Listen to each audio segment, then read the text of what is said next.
தமிழகமெங்கும் கிளைகள் கொண்ட Annamal institute of hotel management and hospital management படிப்பில் சேர்வதற்கான அட்மிஷன் நடைபெறுகிறது. அதிமுக எங்கள் பங்காளி கட்சிதான், பகையாளி கட்சி அல்ல என்றும், தங்களையும் அதிமுகவையும் மக்கள் சட்டப்பேரவையில் ஒரே பக்கத்தில் அமர வைத்திருப்பதாகவும் காலம் கனிந்துவிட்டது என்றும் RS பாரதி தெரிவித்துள்ளார். அதிமுக என்பது எங்களுக்கு பங்காளி மாதிரி, எங்கிட்ட இருந்து போனவங்க தான் நாங்கள். அதனால பங்காளி கட்சி, பகையாளின்றது கொள்கை ரீதியாக பாஜக ஒன்று தான் பலமுறை நானும் சொல்லியிருக்கேன், எங்களுக்கு சொல்லியிருக்கோம்.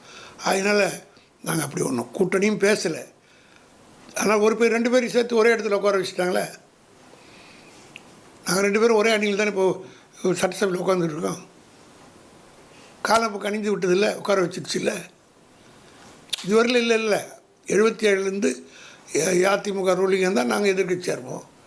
இப்போ ஒரே வரிசையில் அமைத்து ஊக்கணும். தமிழகமெங்கும் கிளைகள் கொண்ட Annamal institute of hotel management and hospital management படிப்பில் சேர்வதற்கான அட்மிஷன் நடைபெறுகிறது.